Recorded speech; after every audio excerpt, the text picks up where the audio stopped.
Haleluya Tuhan Yesus Kristus.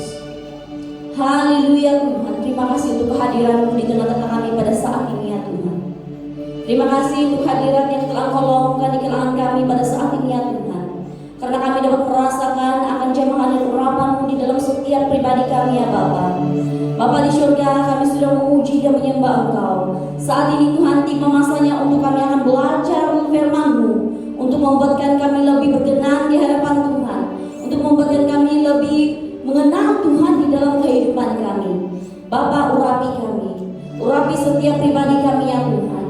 Baik hamba-Mu yang menjadi alat-Mu pada hari ini untuk menyampaikan firman-Mu, bahkan terlebih bagi jemaat Tuhan yang akan belajar bersama-sama dengan hamba-Mu akan firman-Mu pada hari ini, supaya dalam segala sesuatu, dalam segala perkara kami akan dikuatkan, kami akan diteguhkan, kami akan dimotivasikan untuk lebih hidup dekat kepada Tuhan, untuk lebih giat semangat melayani dunia Tuhan. Terima kasih ya Bapa di surga, terima kasih Yesus Kristus. Saat ini Tuhan, kami memulihkan dan kami istiharkan pekerjaan Roh Kudus untuk berkarya dalam setiap hati kami, untuk kami belajar firman-Mu hanya di dalam nama Tuhan Yesus yang menjadi Tuhan dan Juru Selamat kami semua. Kami sudah berdoa. Amin. Sekali lagi berikan tepukan yang gemuruh untuk kemuliaan Tuhan di dalam puji sembah yang telah kita naikkan sebentar tadi.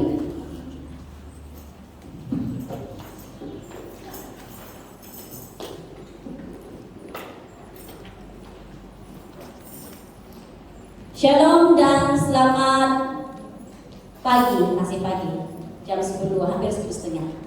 Shalom. Shalom. Anda punya semangat untuk beribadah di hadapan Tuhan hari ini?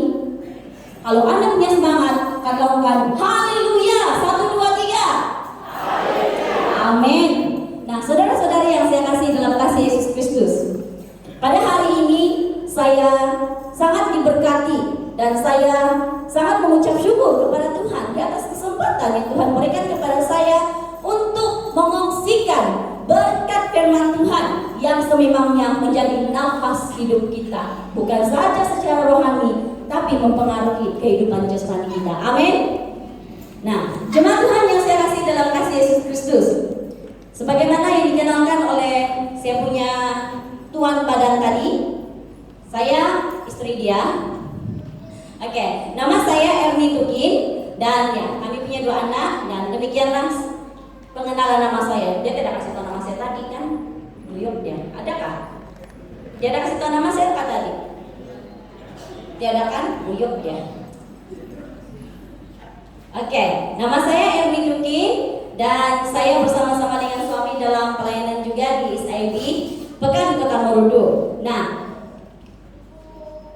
saya mau tanya di antara jemaat Tuhan sekalian, siapa di antara kita yang pernah menghadapi atau menyertai sebuah acara yang tidak berjalan lancar? Pernahkah? Yang tidak berjalan lancar, kadang-kadang lari daripada schedule, lari daripada masa. Pernahkah?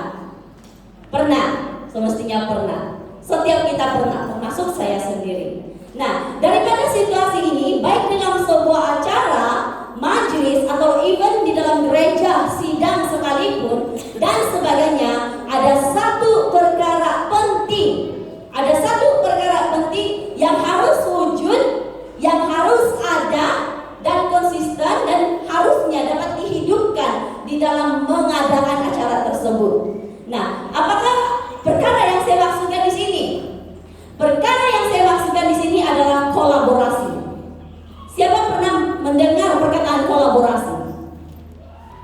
Kolaborasi maksudnya adalah satu tindakan yang harus ada, konsisten, dan wujud di dalam sebuah perkumpulan.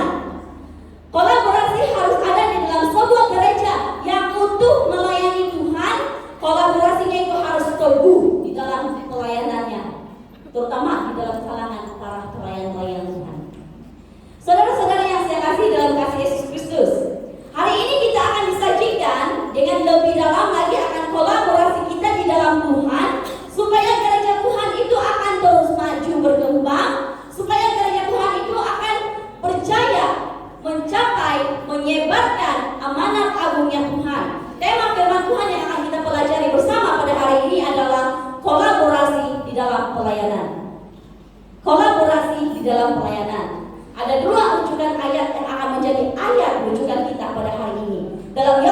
2 ayat 22, Efesus 4 ayat 1 hingga 7, Efesus 4 ayat 11 hingga 13. Saudara-saudari yang saya kasih dalam kasih Yesus Kristus, apa itu kolaborasi? Di dalam Kamus Besar Bahasa Indonesia, dia memberikan maksud kolaborasi itu adalah perbuatan kerjasama. Perbuatan kerjasama, sikap ingin melibatkan diri dalam mengerjakan dan melakukan suatu acara perkumpulan. Kolaborasi dalam pelayanan, sebuah gereja itu melibatkan keseluruhan anggotanya. Pelayanan di dalam sebuah gereja tidak akan dapat dilaksanakan dengan lancar tanpa penglibatan daripada keseluruhan anggota Tuhan dalam gereja. Seperti satu tubuh, gereja kita ini seperti satu tubuh. Saya ilustrasikan saja tubuh saya, walaupun tubuh saya ini mungkuk. Oke, badan saya ini tidak akan dapat bergerak kalau kaki saya tidak bergerak.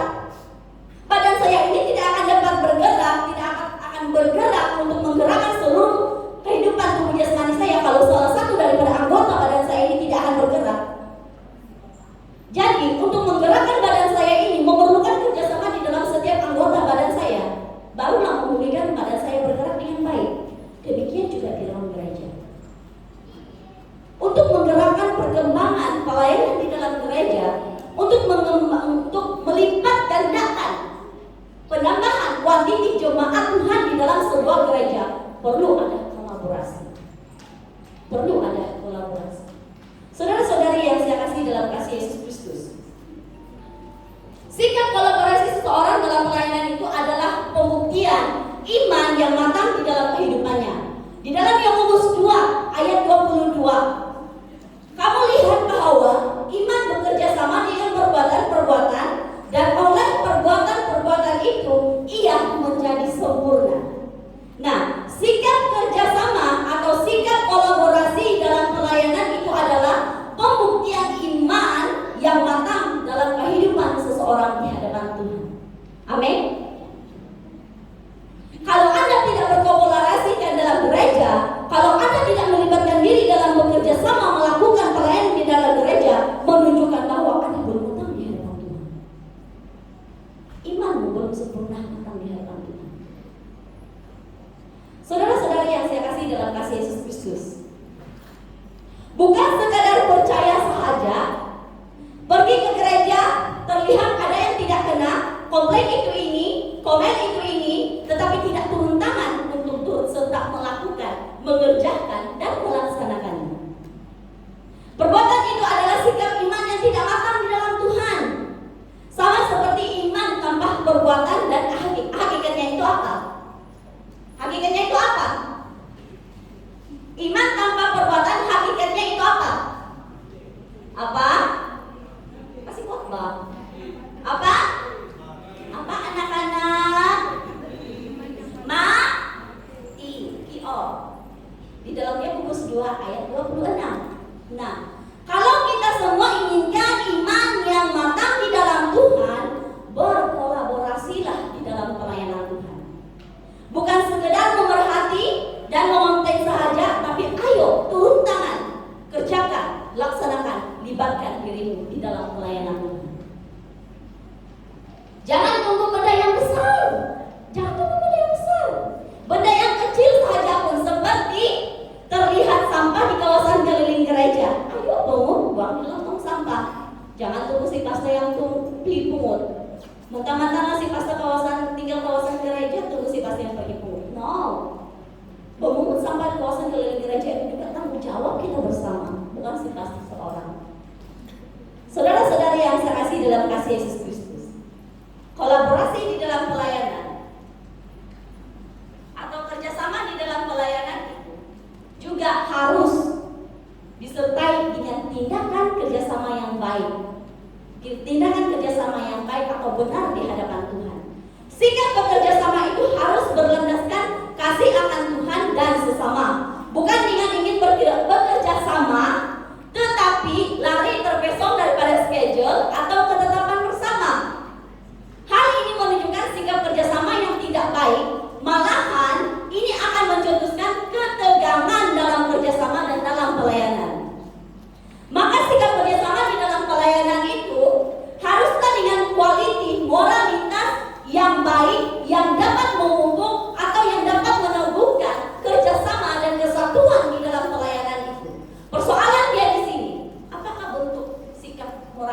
yang diperlukan di dalam sikap kerjasama itu. Di dalam Efesus 4 ayat 2. Efesus 4 ayat 2, dia katakan begini, hendaklah kamu selalu rendah hati, lemah lembut dan sabar, tunjukkanlah kasihmu dalam hal saling membantu. Nah, kolaborasi dalam pelayanan tidak akan muncul tanpa tindakan atau perbuatan moralitas daripada diri kita sendiri. Dalam ayat firman Tuhan ini jelas kita baca bahwa ada 5 bentuk moralitas yang perlu ada di dalam sikap kerjasama dalam pelayanan Tuhan itu. Yang pertama itu adalah rendah hati. Yang pertama itu adalah rendah hati. Jangan terganggu ya, saya selalu 3 jam. Sebab di sini setahu saya 11.30 siap sudah ibadahkan.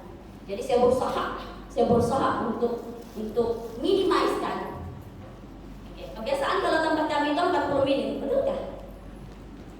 Tidak lah, 25 menit konsisten. Oke, kita terus. Nah, dalam ayat firman Tuhan yang kita baca tadi, ada 5 bentuk moralitas yang perlu ada di dalam sikap kerjasama dalam pelayanan Tuhan. Yang pertama itu adalah rendah hati. Kamus Dewan mendefinisikan rendah hati adalah tidak angkuh, sikap yang tidak angkuh, sikap yang tidak sombong, baik hatinya dan merendahkan diri. Nah, dalam bekerja sama antara sesama harus ada sikap apa? Rendah hati. Dalam hal mempertimbangkan pendapat, dalam hal mempertimbangkan pekerjaan dan sebagainya di dalam sebuah pelayanan. Efesus 5 ayat 21. Rendahkanlah dirimu seorang kepada yang lain di dalam Tuhan, di dalam takut akan Tuhan. Yakobus 4 ayat 10. Rendahkanlah dirimu di hadapan Tuhan dan Ia akan meninggikanmu. Nah, kolaborasi di dalam pelayanan menuntut kita untuk merendahkan hati kita di hadapan Tuhan. Dengan cara tidak bersikap angkuh, dengan cara tidak bersikap sombong. Mentang-mentanglah kau tahu ABC, si Agung tidak tahu ABC, kau boleh menonjolkan diri. Saya pandai padahal dia. Jangan angkuh dengan kemahiranmu. Itu adalah anugerah yang Tuhan berikan kepada engkau. Gunakan kemahiranmu untuk memberkati orang lain. Gunakan kemahiranmu untuk melayani Tuhan dengan menjangkau anak-anak Tuhan, dengan menjangkau memperkembangkan pelayanan di dalam gereja Tuhan. Amin. Bentuk moralitas yang kedua yang perlu ada di dalam sikap kerjasama dalam pelayanan itu adalah lemah lembut. Lemah lembut bermaksud beramai atau sikap yang baik, halus budi pekerti, dan baik hati serta beri hati.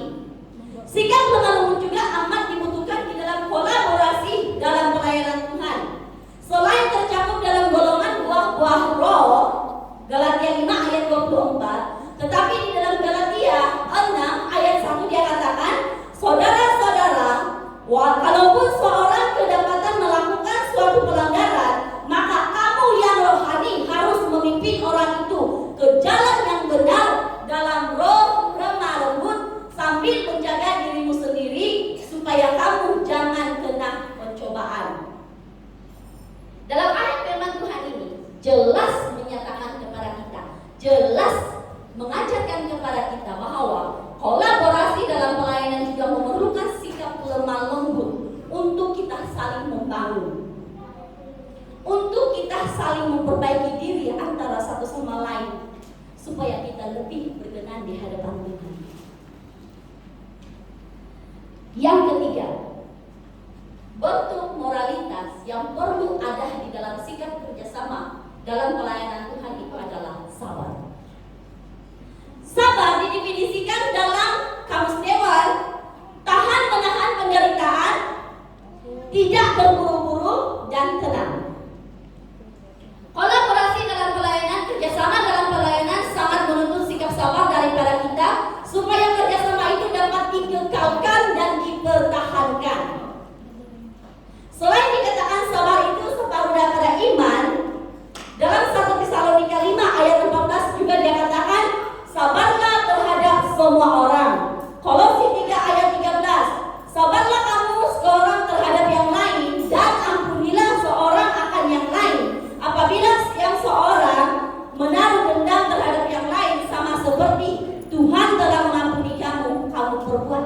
adalah demikian.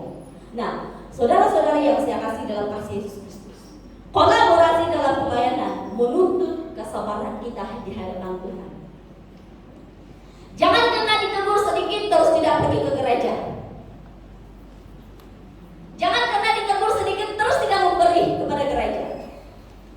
Jangan karena ditegur sedikit terus tidak menunaikan tugas pelayananmu di hadapan Tuhan. Jangan berbuat demikian. Itu menunjukkan bahwa engkau tidak matang di hadapan Tuhan. Tindakan ini tidak sesuai bagi kita yang sudah percaya sama Tuhan Yesus.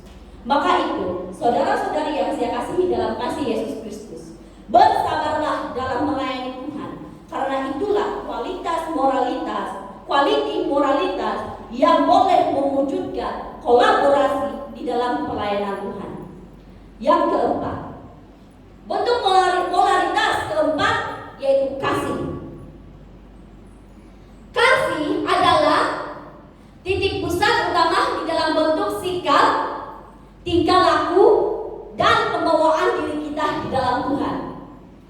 Hukum yang terutama di dalam Matius 22, 37, 38. Kasihilah Tuhan Allahmu dengan segenap hatimu, dengan segenap jiwamu, dan dengan segenap kekuatanmu, dan dengan segenap akal budimu, dan kasihilah sesamamu seperti dirimu sendiri. Maka itu kolaborasi dalam pelayanan akan kekal wujud jika sikap kasih daripada setiap pribadi kita yang terlibat secara langsung atau tidak langsung dalam pelayanan itu dapat dinyatakan dalam melaksanakan tugas pelayanan kita masing-masing di hadapan Tuhan. Saudara-saudari yang saya kasih dalam kasih Yesus Kristus. Kelima dan terakhir, kolaborasi di dalam pelayanan.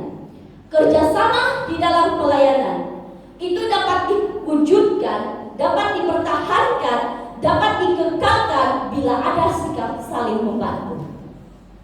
Bila ada sikap saling membantu. Sikap kasih yang kita pelajari tadi itu boleh dibuktikan di dalam tindakan kita untuk saling membantu. Seperti di dalam mengadakan sebuah acara atau di dalam mengadakan sebuah perayaan khususnya, itu menuntut sikap saling membantu di antara sesama. Itu menuntut sikap saling menolong di antara sesama, dan itu menuntut daripada setiap penjuru, kiri, kanan, depan, belakang, atas, bawah. Barulah kolaborasi di dalam pelayanan itu dapat dikembangkan. Barulah kolaborasi di dalam pelayanan itu dapat dinyatakan dan dapat memulihkan. Saudara-saudari yang saya kasih dalam kasih Yesus Kristus, kita ini manusia tidak sempurna dan tidak ada manusia yang sempurna di dunia, hanya Tuhan Yesus saja. Kadang-kadang di dalam menunaikan tugas pelayanan di hadapan kita, atau kadang-kadang di dalam menunaikan acara, melaksanakan sebuah acara di dalam gereja kita, dalam bidang pelayanan kita sendiri pun, dalam tugas kita sendiri pun, kadang-kadang kita boleh termiss something. Kadang-kadang kita boleh termiss something. Sebagaimana yang saya gunakan contoh sebentar tadi, bahwa saling membantu itu sangat memerlukan pemerhatian daripada setiap penjuru, kiri, kanan, depan, belakang, atas, bawah. Kadang-kadang ada perkara yang termiss oleh si kiri, maka si kanan terkesan akan hal itu. Apa yang perlu dilakukan oleh si kanan itu haruslah turun tangan untuk membantu, bukan membiarkan. Biarlah Bang, masing-masing tugas. Jangan berbuat demikian di hadapan Tuhan. Kolaborasi di dalam sebuah pelayanan itu dapat dikembangkan, dapat dikekalkan kalau kita memiliki sikap saling membantu di dalam pelayanan Tuhan. Harus saling membantu, barulah kolaborasi itu terpelihara di dalam Tuhan. Akhirnya saudara-saudari yang saya kasih dalam kasih Yesus Kristus, di dalam Efesus 4 ayat 13, Efesus 4 ayat 11 hingga 13, dia katakan begini: dan Tuhan yang memberikan baik rasul-rasul maupun nabi-nabi, baik pemberita-pemberita Injil maupun gembala-gembala dan pengajar-pengajar, untuk memperlengkapi orang-orang kudus bagi pekerjaan pelayanan, bagi pembangunan tubuh Kristus, sampai kita semua telah mencapai kesatuan iman dan pengetahuan yang benar tentang anak Allah, kedewasaan yang penuh dan tingkat pertumbuhan yang sesuai dengan kepenuhan Kristus. Kalau kita perhatikan di sini, susunan bagi panggilan yang Tuhan berikan setiap pribadi yang Tuhan sudah tetapkan menjadi pekerja pelayanannya. Dia katakan Tuhan yang memberikan, baik rasul-rasul maupun nabi-nabi, pemberita-pemberita Injil, gembala-gembala, pengajar-pengajar, untuk memperlengkapi orang-orang kudus. Saudara, kolaborasi di dalam pelayanan itu sebenarnya sudah Tuhan wujudkan satu organisasi khusus. Si gembala, pengurusi dan sebagainya. Apa yang menjadi keutamaan di sini adalah menghormati setiap bidang tugas pelayanan yang Tuhan sudah tetapkan di dalam sebuah gereja. Barulah kolaborasi dalam pelayanan gereja Tuhan itu dapat diwujudkan, dapat dikekalkan, dapat dipertahankan dan dapat dipelihara sehingga gereja itu akan berkembang maju di hadapan Tuhan. Amin. Dengan itu, saudara-saudari yang saya kasih dalam kasih Yesus Kristus, inilah impact, inilah kesan yang saya nyatakan di dalam firman Tuhan. Efesus 4 ayat 11 hingga 13 itu adalah kesan daripada kolaborasi dalam pelayanan, di mana pelayanan itu dapat dikembangkan, iman mencapai kematangan, memiliki pengetahuan yang benar di dalam Tuhan, memiliki kepenuhan Kristus di dalam hidupmu secara pribadi bersama keluarga. Maka itu, saudara-saudari yang saya kasih dalam kasih Yesus Kristus, berperananlah, berkolaborasilah dalam pelayanan, karena itu tidak akan merugikan kita, melainkan itu akan memberikan keuntungan di dalam kehidupan kita, baik secara jasmani terlebih secara rohani. Amin. Haleluya. Dengan itu saya jemput jemaat Tuhan sekalian untuk berdiri, mengakhiri akan pemberitaan firman Tuhan, pembelajaran firman Tuhan pada hari ini. Mari kita berdoa bersama-sama di hadapan Tuhan. Responi firman Tuhan pada hari ini dengan menyerahkan kehidupanmu, dengan menyerahkan apa yang tugas yang Tuhan sudah percayakan kepada engkau, dengan menyerahkan kepribadianmu di hadapan Tuhan, supaya engkau dapat berkolaborasi di dalam pelayanan Tuhan, dalam gereja Tuhan di depan kita. Saya beri penghormatan kepada Pastor Sidon untuk memimpin kita.